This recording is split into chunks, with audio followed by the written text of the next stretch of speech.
Welcome and thank you for tuning in. You're listening to the Beyond 50 radio program. I'm Daniel Davis.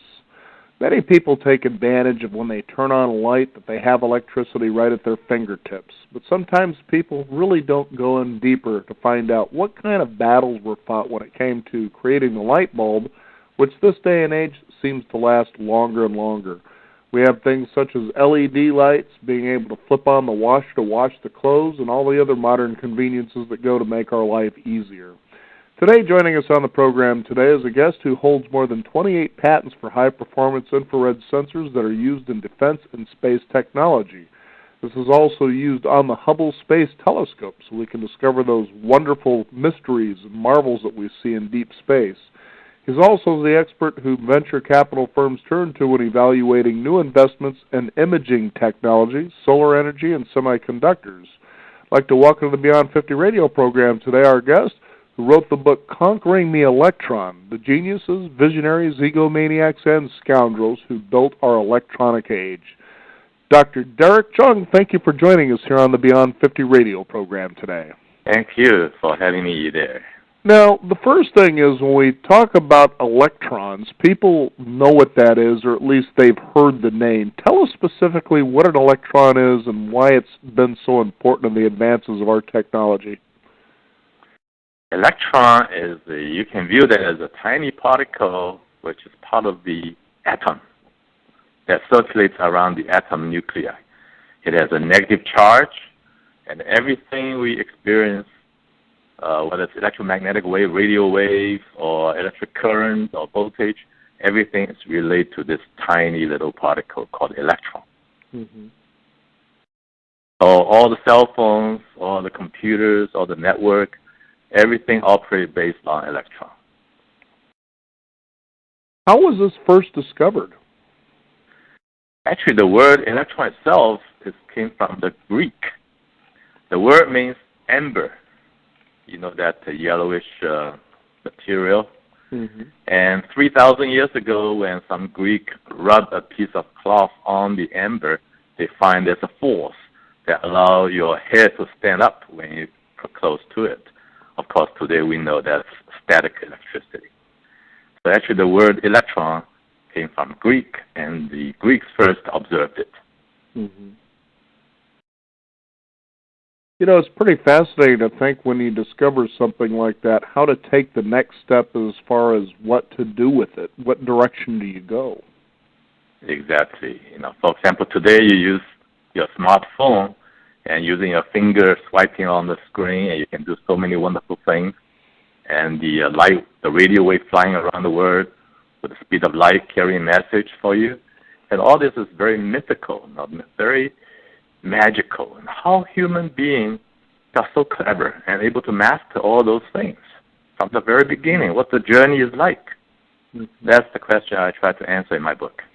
So let's talk about that, how you came to really piece this together. It's really funny when people take a look at the end result.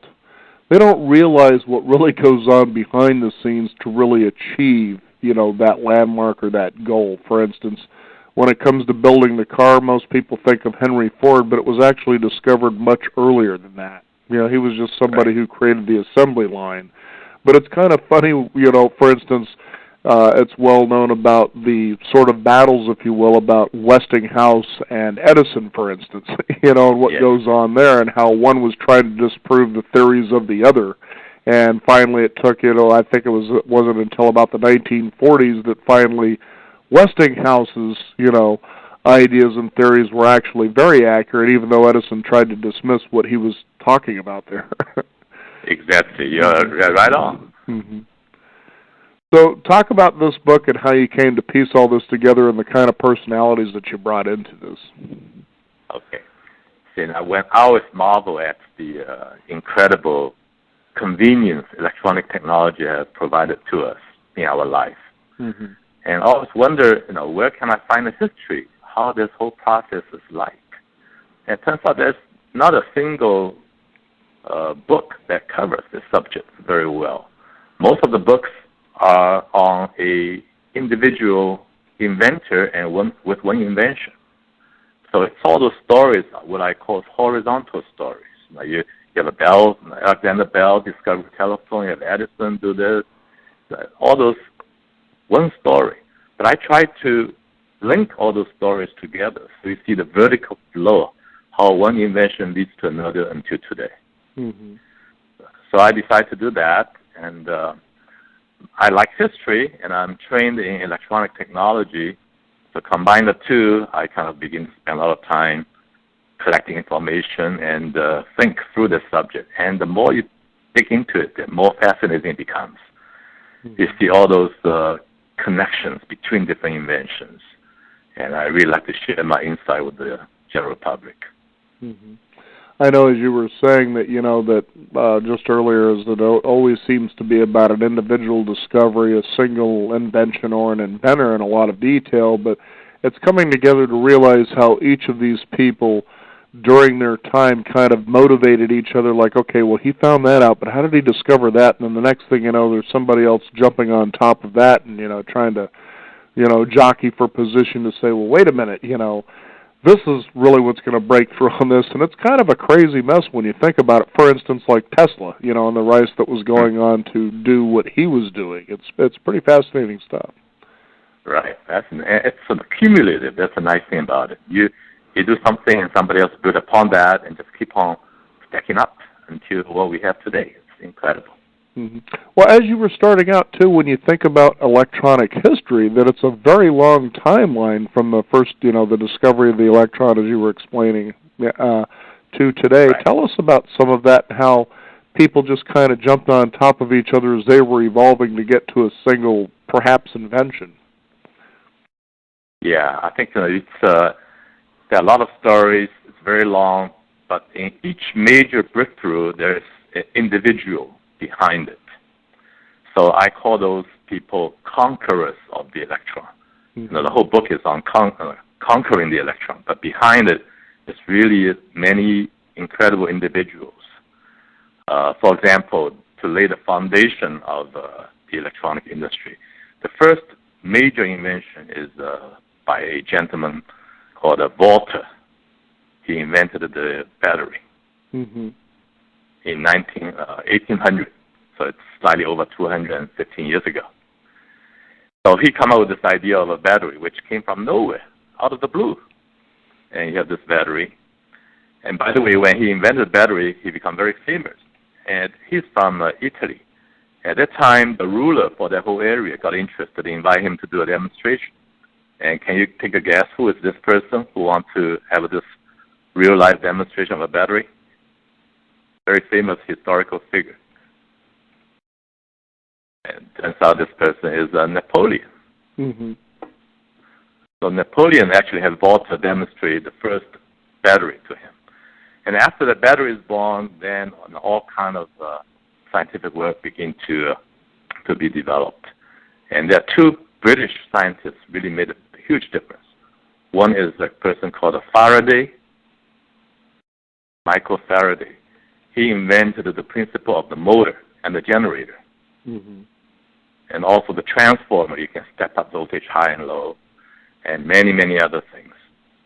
And the other one is a theoretician who's able to put all those experimental results together and come up with 4 mathematical equations that describe everything that electromagnetic waves and electromagnetics do. And this guy's name is Maxwell. He's a professor. And Maxwell equation is even used today for everything we do. Now, how do you design the antenna in a cell phone? How do you design an aircraft that can evade radar? And the basic science is done by this genius, Maxwell. Mm-hmm. So no, the story just keeps on evolving from those builders of the whole knowledge base. And the Americans excel in applications. And the first major application of electricity is the telegraph by Samuel Morse code, mm-hmm. right? And he's American. He's the one who wants to use the basic electric principle to apply that to communication. So he developed the telegraph application and began to impact the lives of many, many individuals. Morse, and then after Morse you have Alexander Bell invented the telephone. And if you read my book, you find that actually Bell stole the idea from somebody else. It was not his idea. Well, what's fascinating, I was going to say, what's fascinating when you really start looking at history, if you really get an opportunity to look at the whole history, you realize that these people sometimes accredited with discoveries were generally somebody that might have been in a room and overheard something and kind of took and ran with the idea. For instance, everybody, pretty much, it seems common knowledge with Zuckerberg and Facebook. You know, this guy was accredited with inventing or creating Facebook, but he actually took the idea from someone else. Bill Gates, for instance. You know, Bill Gates bought an operating system for about $8,000 and created DOS and launched Microsoft. So, you know, it wasn't, you know, it was the poor guy, you know, sitting in the garage who invented this is realizing now, oh my goodness, I didn't realize I had this much gold sitting in my hand, you know. So it's pretty amazing and when you really look at the history. Mm-hmm. And history is full of stories like this. So it's to make an impact, it's not just the technical idea itself, but also the timing, the business acumen behind it, all those things combine together to make an impact. And those winners who write the history. Now, right, like a Bell telephone, they become so big, so powerful, AT&T later becomes. And they write the history. Nobody can challenge them anymore. Mm-hmm. So in my book, and when I did do a lot of research, it's so obvious that Bell stole the idea from a person called Gray. And I'm able to, hopefully, return the truth to history. Mm-hmm. But nevertheless, you know, there are people who stole ideas, but they make a huge impact that still benefits us today. So it's all those people, they are not perfect people, but yet they also all have done something that changed our lives. And we have to recognize that. Mm-hmm. Now, I understand the book is very technical, too. So, you know, how would a general reader, is that something they'll be able to absorb the information in this and keep interest, or do you think it's Absolutely. more for... Okay, go ahead. It's written for the general public, but the subject itself is quite technical, so you cannot avoid to put something in so that the subject is not trivialized. But it's described in such a way that anybody who has high school physics or chemistry should have no problem understand it and actually feel you have learned something useful along the way. So it's easy to read for the general public. I have a lot of friends who are not technical, and they love the book. Mm-hmm. And my co-author, Eric Brock, he is not really technical, but he is very good, able to tell the story to the general public. Mm-hmm. And those who have some knowledge about electricity, they enjoy it also, because most people have bits and pieces of the whole technology. You may know something about Edison, you may know something about the Bell Labs inventing the transistor, but how all those things fit together. Mm-hmm. Right? So when you read it, it just helps you to connect all the dots and fill all the gaps, and that is a very satisfying experience. Now, what did you find to be one of the most interesting things you learned as you pieced this together? I'm sure you're extensive in your background, but to, you know, go in there and actually do some sleuthing, you know, to discover who is what and who's where, you know, sort of a thing.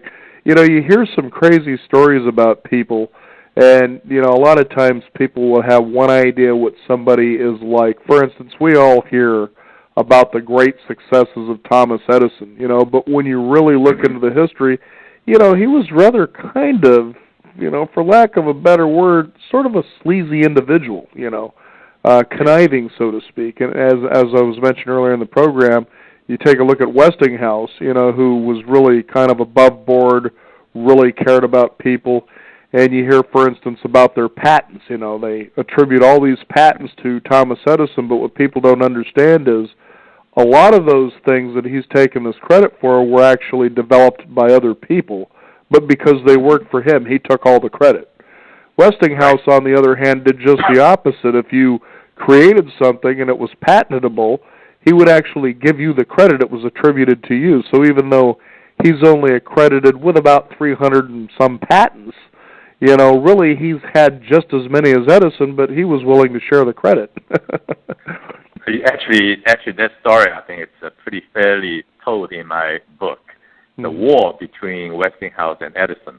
It's called the AC-DC War. Right. And actually, the key patent that Westinghouse got that allowed him to beat Edison is from this inventor, Tesla. Mm-hmm. It's the AC motor. So it's a fascinating story. And when you dig into those things and you see different angles of this thing, and that allow you to say, that's why.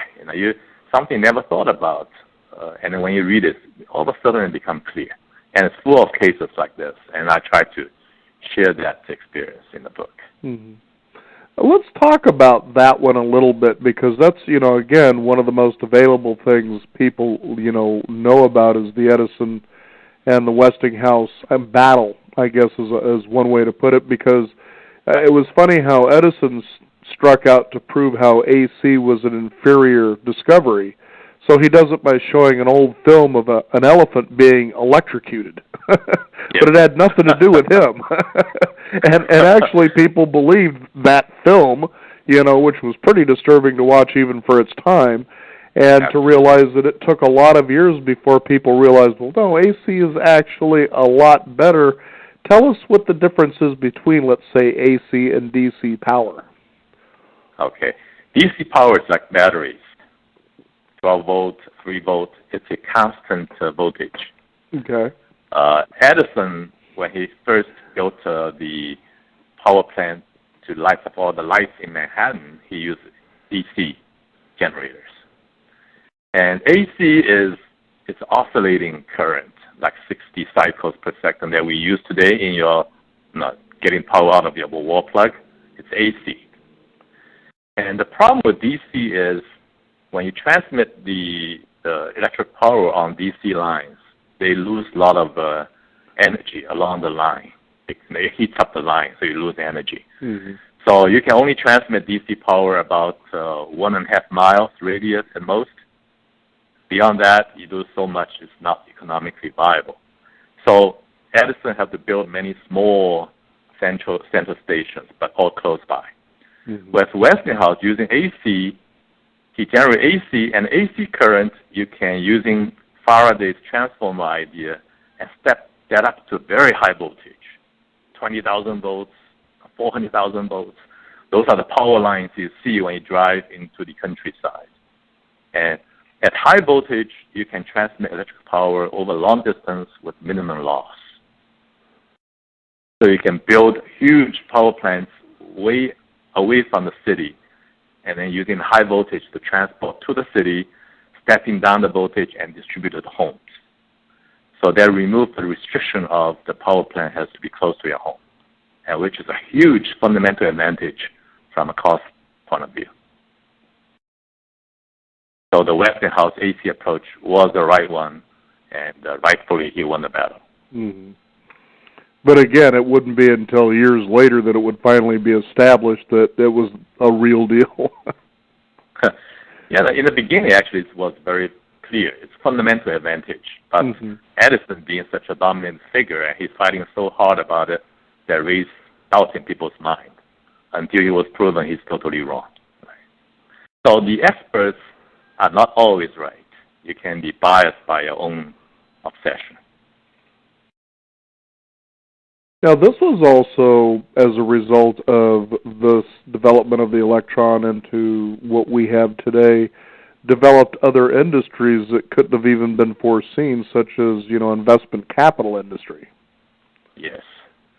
Yes, that's the whole story about the chip technology in the Silicon Valley, transistor in the Silicon Valley. There's a story about the Traitorous 8. Very famous story. The transistor was invented by some scientists at Bell Labs. One of them is called William Shockley.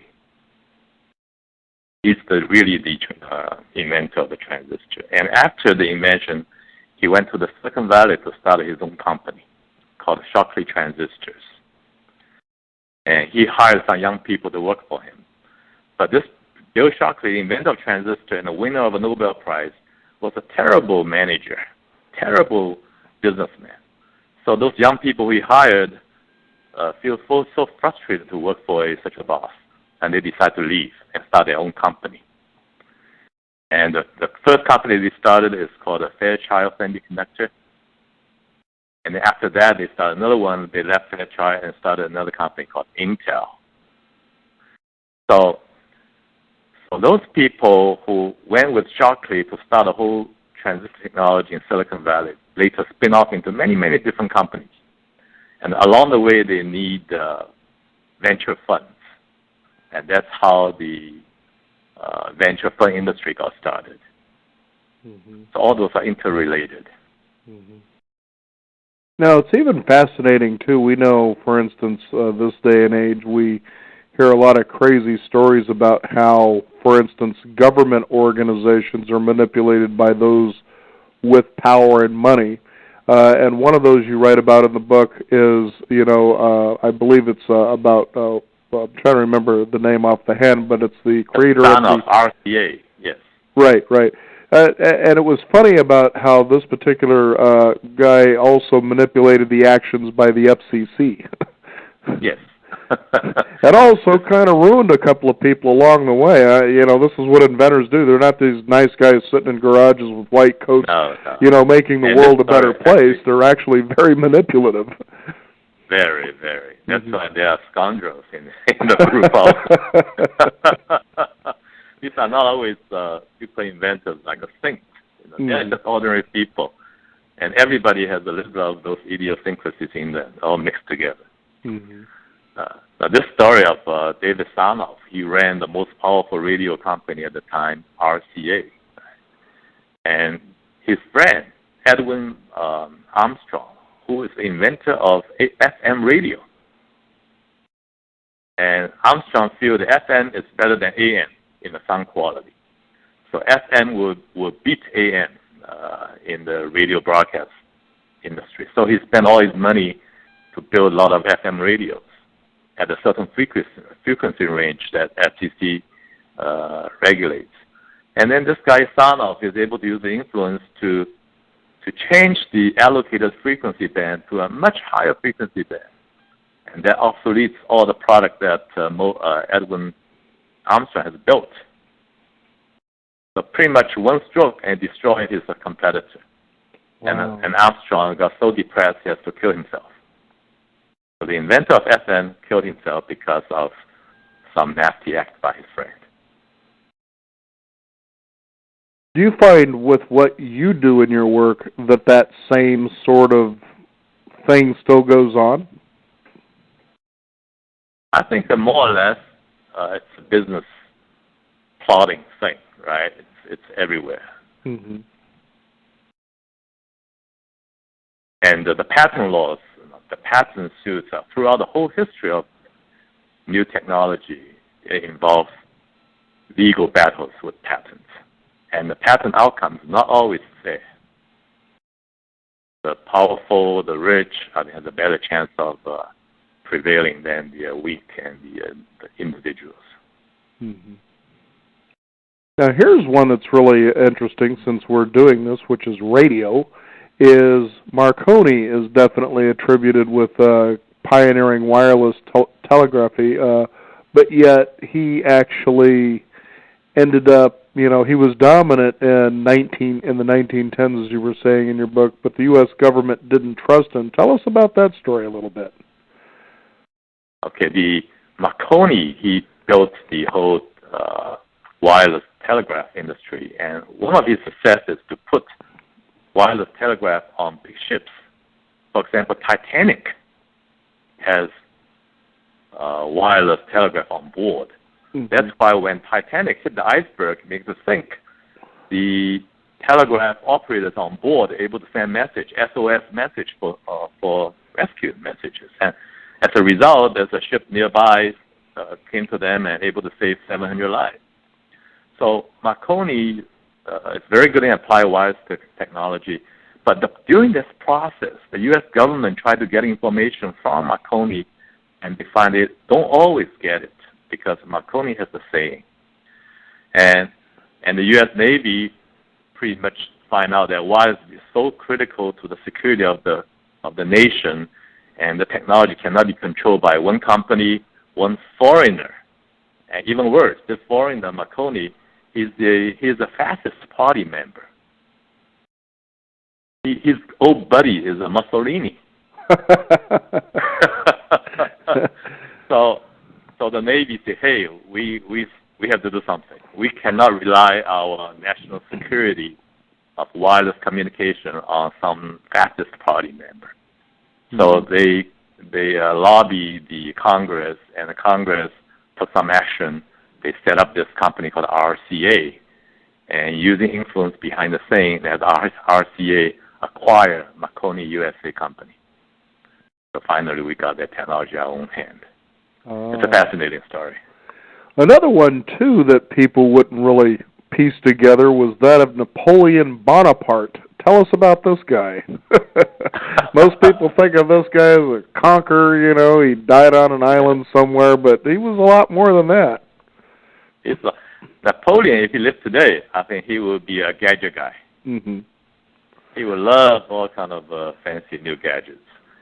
You know, at that time, in 1800, there's a professor in northern Italy by the name of Volta. Remember the electronic, the voltage came from him, the name voltage.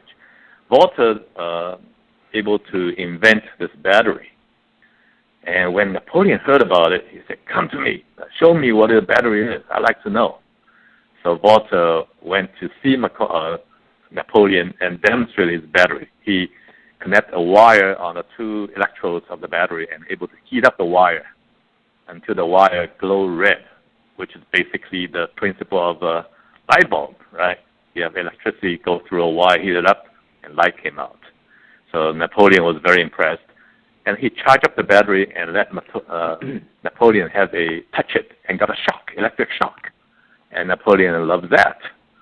So it's pretty fascinating. The first historical figure like Napoleon somehow can be linked into this whole thing. But that also shows the people in power in a Western society, they have a lot of respect for technology and science. I think I know our listeners, as they get this book, will really be fascinated to understand, and they won't see things that they use nowadays in quite the same way again. And I always find, you know, when you see books and you really begin to look into the history and you realize, well, wait a minute, I was taught this way, you know, growing up as a kid, then you start seeing it as it really is, and it kind of leaves you going, oh, my goodness, my heroes weren't as heroic as I thought they were, and the guys that were even less were even greater than I thought. You know, it's pretty amazing stuff. And this book, I think the value is it allows you this vertical flow of history. All of a sudden you see the whole scheme is so clear, how it flows down, how one thing leads to another. Mm-hmm. And it's full of historical business cases, not just the technology, but why some technology failed, others succeed. Mm-hmm. And also you see different styles of innovators. Now, some are great visionaries, like Steve Jobs of today or Bill Gates. And there are some people who are just obsessed, engineers and scientists. They only have one-track mind. They want to do this. And they came through. Mm-hmm. Actually, this week there's a announcement of the Nobel Prize winner for physics. It was awarded to 3 Japanese researchers.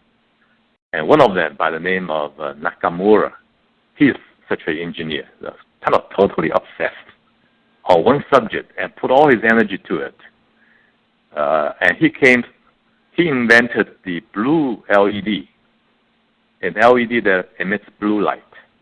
Before that, we can only build red and green LEDs, but you cannot build LED that emits blue light. With his invention, all of a sudden, we have blue, and mixing blue with red and green, you get white, and you get all the colors. So this week's announcement of the Nobel Prize in Physics, the LED, blue LED invention, is part of this book also. There's a chapter on LED and lasers, and the story of Nakamura was told in a very fascinating way. Mm-hmm. You know, you mentioned Steve Jobs there earlier, and a lot of people really associate him with Apple Computer, but he wasn't the one who actually built the computer, as a lot of people know. But he was very innovative in how he showed how this thing here would be used by normal people, and that was really the genius behind how Apple Computer really began to take over, especially running ahead of IBM, is that people, had he just put a picture of a computer in front of people and said, here, you're going to use this machine, they would have thought, well, you know, I don't see how this works in my life, but actually showing people the practical uses of a personalized computer in their home, that's what made the difference, you know, is that people could see how they could use this. And that's what's really fascinating about what you're talking about here, is though it may be you know, the technology itself may kind of maybe lose readers for a little bit, but as you say, you hang in there and you start to see how it all comes together and go, wow, I never thought about it that way before. So you create a lot of aha moments even for things that people read about here that have already happened, but to them it would be just like they kind of discovered that alongside the inventor themselves. Exactly. That's the idea. Because it happened to me when I read those things and see how the dots got connected. Sometimes got excited, and I like to share that experience. Do you sometimes feel like you just kind of tuck away in a corner when you realize the 28 patents you have just don't measure up to Edison? There are a few real geniuses. I don't know. These are exceptional people that really help to make history. And most of us, I had an analogy in my book. You say this whole process is like going through a maze. You try to find the exit, the right exit. And when you try to solve a technical problem, you don't know whether it's a solution or not. You're just making circles. But those are the people who find the right exit and able to mark the path. And then a lot of other people follow the path. They broaden the path, level the ground, and so people after them can just sail through it, and that problem no longer exists. So for people like us, we are technologists. We are those who follow the leaders. We broaden the road, level the road. So there's a different road for everybody. And the story covers those people who find the right exit to those important mazes.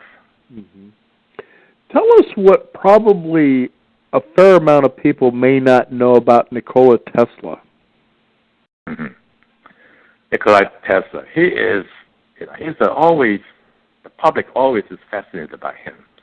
And he always liked to surround himself with some mythical qualities. He's a very smart guy, no doubt about that. With a big ego, very clever. He was discovered by one of Edison's main assistant in Europe, and he said, wow, this guy is so clever, I'd like to introduce him to my boss. So they recommended Tesla to travel to New York and work for Edison. So Edison actually didn't like him because he's a kind of a smart guy. He didn't respect Edison that much. So they had a fallout, and Nikola Tesla walked out of Edison. But after that, he has no job. Tesla is a very clever guy. He invented this AC motor, using AC current to drive a motor. Before that, had to use DC. And that allowed the Westinghouse to beat Edison in the electric power business. And along the way, Tesla got a sense of satisfaction, personal vindication against Edison. Anyway, Tesla liked to do a lot of demonstrations with all those arching lights, electric lights and all that. So public is always fascinated by him. He's a good-looking, smooth talker, and he has a lot of ideas. He has millions of ideas, but most of the ideas were wrong. Okay? He's one of those guys. Brilliant, but flawed. And for example, he convinced J.P. Morgan to fund him $150,000. He said, here's a way to send electrical power from New York to Paris without using a cable. He can transmit all their power wirelessly. And he showed a calculation to J.P. Morgan. But what did J.P. Morgan know, right? So anyway, Morgan funded him, but after 3 years, nothing came out of it. And so Morgan has to pull the plug. And then Tesla began to work on death ray using radio waves. He tried to do ocean energy harvesting. He tried to do communication with the aliens, all kind of crazy ideas. The public just love him. He is a kind of a typical mad scientist kind of image. Mm-hmm. And he knows that the public loves that. So he always try to reinforce that image. And even to this date, the public is still fascinated by him. But actually, in terms of contribution, other than the AC motor and the AC system, I think the other things he certainly does not match up with the giants like Edison. Mm-hmm. So he's a genius, but flawed. Right. I was just thinking, and I guess this is an analogy to use. He was kind of a snake oil salesman. He really knew how to develop the snake oil, but there was no practical application for it, so to speak. Is that kind of a way to look at him? He's better than the snake oil. He has some substance. Okay. But he's a wild man. He would give all kind of far out ideas, which may sound right, but when you dig deeper into it, it's flawed. Mm-hmm. And he's so he lived until like 84, and he has over 800 patents. But he never married. He was never married. He lived in a hotel room all his life. And when he died, he's a lonely guy. His only friend is the pigeon outside the window. So a very dramatic person. It'd be a great story for a movie. And there were some old movies made of him. Mm-hmm. But the public just never stopped fascinating about him. There were TV programs about the Tesla papers that somehow lead to the atomic weapon. It's not true. He is just a smart guy and very good at manipulating the media. Mm-hmm. Sort of a Steve Jobs in some ways in his day. Yes, but without that business acumen, mm-hmm. he's not that great a businessman. People like Steve Jobs, they are great. They are not that technical, but they know enough about technology, know what's possible, and not enough to be really getting into too much details with the engineers. And yet they have the big picture of how to link up the right technology with the right application. That adds tremendous value to the value of the idea itself. Right. Now, what's really fascinating, too, Dr. Chung, is that when we take a look at inventions, for instance, the helicopter, that had they actually continued to develop the helicopter in the direction they were going, it wouldn't have worked. How many of some of the big inventions that you talk about here in your book that were created really started off in what they thought was the right path, but they wouldn't have worked had they continued in that direction?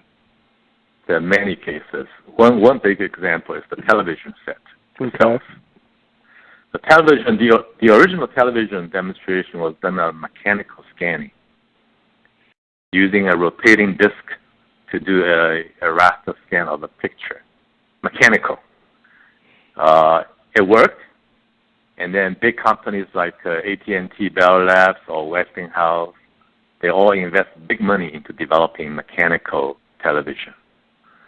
But there was one farm boy in Utah, 15 years old, by the name of Philo Farnsworth, and he thought that's a wrong approach. 15-year-old high school kid. 15 years old, wow. Yeah, he feel that using the newly discovered CRT, cathode ray tube, to do television is the right approach. And he raised $5,000. He learned fast blowing technology himself to build prototype. And his approach was right. So a young farm boy, his idea is better than the big senior scientists of the big companies.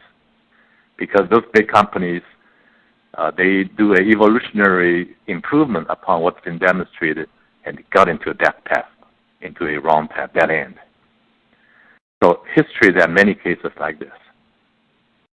Mm-hmm. Another one, so the too. authoritative figure is not always right. The authority is not always right. Some totally unburdened individual somewhere can come with an idea totally different. Now, we all know about, for instance, the microprocessor, which was built by Intel in 1971, but that wasn't part of Intel's plan. Tell us about that and the evolution of the microprocessor. Okay, in 1969, 1970, Intel just got started. And the leaders of Intel, Bob Noyce and Gordon Moore and those people, they say, we need to focus. Now, we are all technologists. Technologists have a tendency to be interested in everything new and got distracted. So they decided to focus on a big market, which is the semiconductor computer memory chips, which is a huge market. So Intel wanted to focus on memory chips. At that time, their cash flow is pretty tight. Mm-hmm. And there was one Japanese calculator company knocking on the door. They say, we want to build 12 chips, and put those 12 chips together, we can have a calculator to compete with the Texas Instruments. Mm-hmm. And I'd like you guys to design the chip for us, and I will pay you with good money. So for Intel, this work was a distraction from their memory chip strategy. But on the other hand, this Japanese contract pays pretty well. It will help the cash flow. Mm-hmm. So reluctantly, they took on this job. And then they cannot put too much manpower on it, so it's keep on dragging on. And the Japanese got concerned, said, please do it, please do it. We're falling behind, please do it. A lot of pressure. And one of the Intel engineers, he came with the idea, say, hey, you guys should not build 12 chips for your calculator. How about only 4 chips? And one of the chips actually combines all the calculation onto one chip, which is what we call today microprocessor. Mm-hmm. And why'd you do it this way? And the Japanese company feel that that's too much risk, and they he and haw and just cannot decide. But at that point, there's another engineer joined Intel. His name is Federico Fagin. He's the one. This guy is very hard to get along with. So Intel just used him to run this project so he doesn't have to work with other people. And Fagin and his team came through for the Japanese calculator company, produced the first microprocessor on a chip. But it's too late for the Japanese calculator builder because of the delay. Mm-hmm. So they did not use it. And Intel had the foresight to go back and pay money to the Japanese company to get the intellectual property of the design of the microprocessor. So that becomes the core of their future business. It's not by their strategic plans. It's just by serendipity like this. Mm-hmm. You know, a fascinating story, too, about Intel. It's not actually about the company itself, which we know has grown to meteoric heights, but the opportunity for one of the greatest investors of all time, excuse me, to invest in Intel was something he decided not to do, and that's simply because he, really didn't think investing in technology was a good investment, but the biggest thing is he just didn't understand it. And to this day, he's still relatively scorned for missing the big opportunity. We all hear, gee whiz, I wished I had invested in Microsoft when it first got going, but how many of us really knew anything about computers and computer programming? Unless you were in the know, you wouldn't be putting your money out there, know anything about Microsoft. But going back to Intel, which was long before Microsoft, this guy just simply didn't do it because he didn't understand it.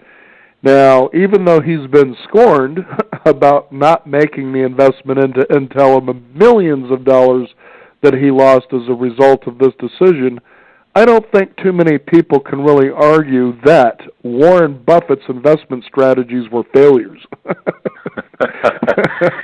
No, many of those new technology, when it first starts, even the guy working on it themselves, if you have to analyze how successful they are, they have no idea.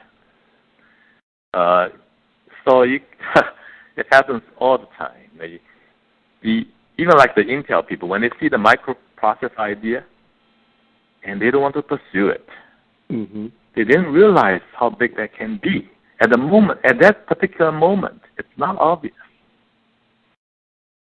So history is filled with cases like that, and even in the future will be cases like that. You will see investment opportunities you feel it's crazy, but a couple of years later it became a great one.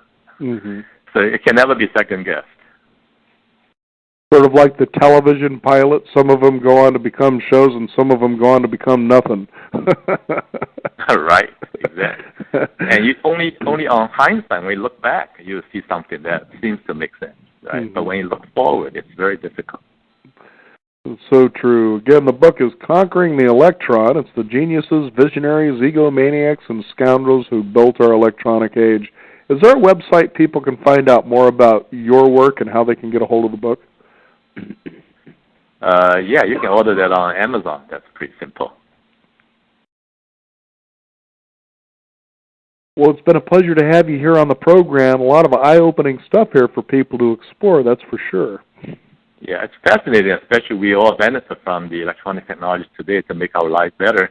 And if you want to know how this human took this whole journey from Greek time into today in a very logical and continuous flow of stories with people, it's extremely informative and fascinating to read.